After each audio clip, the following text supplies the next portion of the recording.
Entramos no capítulo 24 de São Mateus, dentro do chamado sermão escatológico. Hoje eu queria ler esse texto na perspectiva dos nossos comentários anteriores, porque Jesus aqui dá um recado muito importante para nós, que somos líderes do povo de Deus. Ele diz: ficai atentos, porque não sabeis em que dia virá o Senhor. Essa advertência de Cristo, ela tem duas dimensões. A primeira dimensão é a dimensão da nossa morte. O Senhor pode nos buscar a qualquer momento. Mas também tem a direção do seu retorno glorioso. Porém, aqui nós precisamos ficar um pouco mais atentos, porque, vez ou outra, as pessoas chegam com discursos alarmantes, falando sobre a iminente vinda de Jesus. Por que eu sei que Jesus não vai voltar hoje ou na semana que vem para todo mundo? Pode voltar para mim, eu posso morrer. Mas por que eu sei que isso não vai acontecer agora? Porque precisa acontecer algumas coisas antes dele vir. O anticristo tem que se manifestar, o falso profeta, tem que ter a grande tribulação, tem que acontecer um monte de coisas que estão nas Escrituras. Então, isso é importante para que nós não percamos de vista essa vinda do Senhor que acontece quando nós deixamos esse mundo. Ele pode nos chamar a qualquer momento. Compreendei bem isso. Se o dono da casa soubesse a que horas viria o ladrão, certamente vigiaria e não deixaria que a sua casa fosse arrombada. Ou seja, o Senhor se compara com o ladrão, justamente na surpresa, no imprevisível do momento em que ele chega. E ele continua, por isso também vós ficai preparados, porque na hora em que menos pensais, o Filho do Homem virá. Mas aqui em São Mateus, ele introduz nesse ponto uma interessante digressão. Qual é o empregado fiel e prudente que o Senhor colocou como responsável pelos demais empregados para lhes dar alimento na hora certa? Ou seja, ele está falando dos líderes da igreja. O empregado que está sobre os demais empregados como supervisor. Mas qual que é a função desse homem?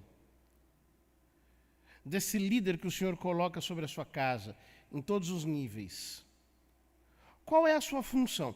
É governar bem? É ser um bom administrador? É ser um comunicador extraordinário? É ser um engenheiro fantástico? É ser um arrecadador impressionante? Não.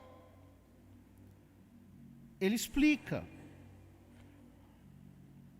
Qual é o empregado fiel e prudente que o Senhor colocou como responsável pelos demais empregados para lhes dar alimento na hora certa?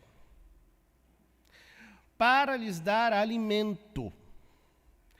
A função do líder, a função do pastor é dar alimento ao povo. Hoje é a festa de Santo Agostinho, um dos mais excelentes pastores que teve a Santa Igreja. Ele mesmo diz no seu comentário no capítulo 34 da profecia de Ezequiel, o sermão contra os maus pastores, ele mesmo diz que pastor vem de pasto. Portanto, pastorear é levar o alimento à ovelha, ou seja, é pregar a palavra de Deus. A pregação da palavra é o que caracteriza a essência do ministério pastoral. Isso Santo Agostinho tinha de maneira tão clara na sua mente que ele, no livro das Confissões, diz que o seu ofício, e o diz com uma clareza total, não é outro senão meditar a palavra de Deus e pregá-la. Ora, portanto, quando nós não fazemos isso, nós estamos negligenciando o que de mais importante nós temos em nosso ministério. Alguém pode dizer, mas o mais importante não é o ministério sacramental?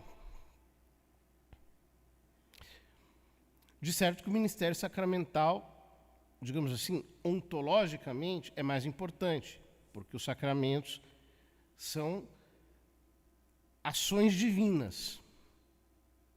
Ou seja, Jesus Cristo é o ministro que oficia através do sacerdote. Porém, como muito bem lembrou o Concílio Vaticano II na Constituição, ou melhor, no decreto sobre os presbíteros, sem o ministério da palavra ninguém se converte. Sem o ministério da palavra, a fé não é edificada. Sem o ministério da palavra, ninguém recebe com fruto os sacramentos. Portanto, na ordem prática, o ministério da palavra vem em primeiro lugar. Portanto, nós precisamos pensar, mas será que eu realmente dou importância para esse ministério? Eu dizia há dias atrás, as pessoas às vezes não se importam muito com isso. Parece que o ofício da pregação consiste apenas em dar um ânimo momentâneo, um conforto, um consolo transitório, quando não entreter, quando não trazer um tipo de lição que entra como moralismo sobre os outros, quando não,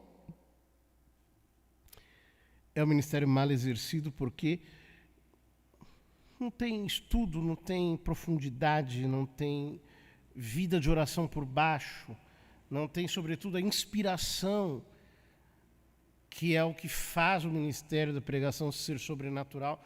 Não tem nada disso. Então, o ministério da palavra fica sem fruto.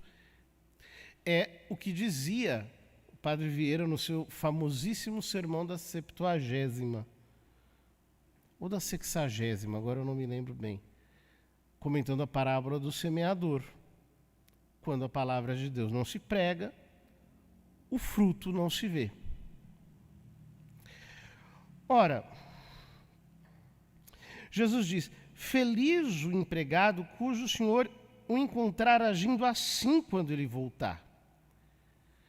Em verdade vos digo, ele lhe confiará a administração de todos os seus bens.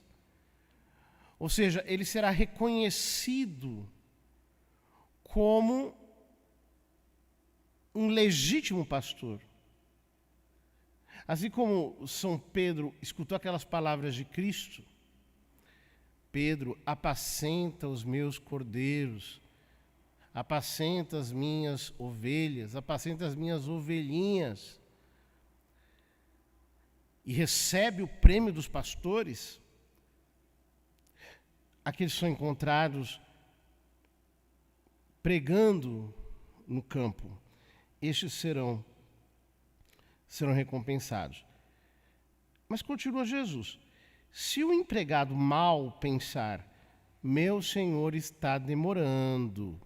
Ou seja, ele perdeu a consciência de que o Senhor desse rebanho é Cristo. É como diz Jesus a Pedro: Pedro, apacenta os meus cordeiros. Os cordeiros, as ovelhas, pertencem a Cristo. E, embora ele não esteja visivelmente presente entre nós, ele disse: eis que estarei convosco todos os dias até o fim dos tempos. E o livro do Apocalipse é muito claro quando fala sobre os 7 candelabros e as 7 estrelas, logo no começo, no capítulo 1 da Revelação. Ele diz que as 7 estrelas são os 7 anjos das igrejas, ou seja, os 7 bispos das igrejas. E os candelabros são as 7 igrejas. E ele diz: eu sou aquele que caminha no meio dos candelabros e as estrelas estão na palma da minha mão. Então quem governa é ele, ainda que de modo místico e invisível. Os pastores estão na mão dele. E ele caminha em nosso meio. Portanto, vejam, essa história de o meu senhor está demorando não pode existir. Porque é verdade que ele voltará, mas também é verdade que ele não se foi. Espiritualmente ele está presente entre nós. O que acontece quando eu perco a consciência da presença do Cristo? Ou seja, que isso aqui é um ofício divino e que a igreja é dele. Se o empregado mal pensar, meu senhor está demorando, e começar a bater nos companheiros, então violência. A comer e a beber com os bêbados, ou seja, uma vida desordenada, uma vida que não está de acordo com a palavra que ele prega. Quer dizer, ele é duro no exigir, mas ao mesmo tempo ele mole consigo mesmo. Ele bate no empregado, mas ao mesmo tempo ele vai beber com os bêbados e vai comer com eles. Ele é incoerente. E é sempre assim, porque quando essa incoerência está ali presente, ela se mascara por um rigorismo que desconta no outro o rigor que ele deveria ter consigo mesmo. Deveria ser enérgico.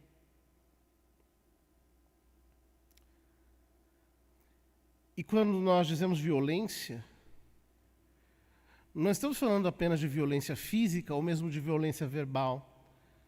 Estamos falando da maior de todas as violências, que consiste em pregar uma palavra que não é a de Cristo, obrigando as ovelhas a receberem o veneno no lugar do alimento, agredindo-as com aquilo que não está na divina revelação. Portanto, violentando-as e matando-as. A primeira pergunta do rito do batismo, vocês sabem que o rito do batismo não começa em nome do Pai, do Filho e do Espírito Santo. Mas ele começa com o nome da criança. Isso por quê? Porque não é cristão ainda.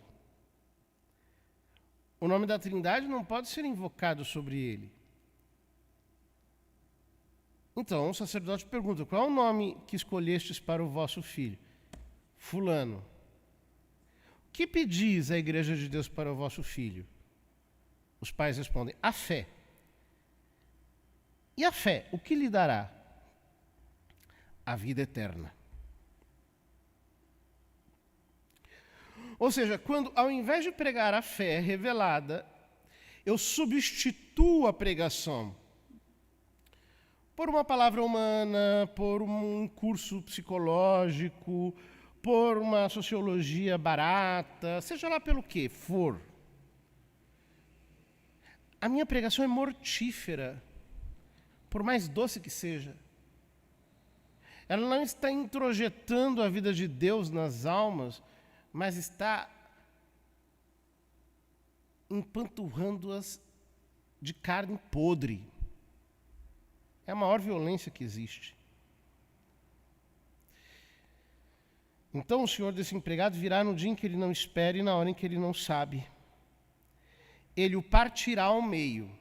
Claro, ele já está partido no meio mesmo. Ele já é um esquizofrênico na sua própria constituição moral. Ele o partirá ao meio e lhe imporá a sorte dos hipócritas. É quando Deus vem e desmascara. Lhe imporá a sorte dos hipócritas. E ali haverá choro e ranger de dentes. Há muitos momentos na história em que Deus vem.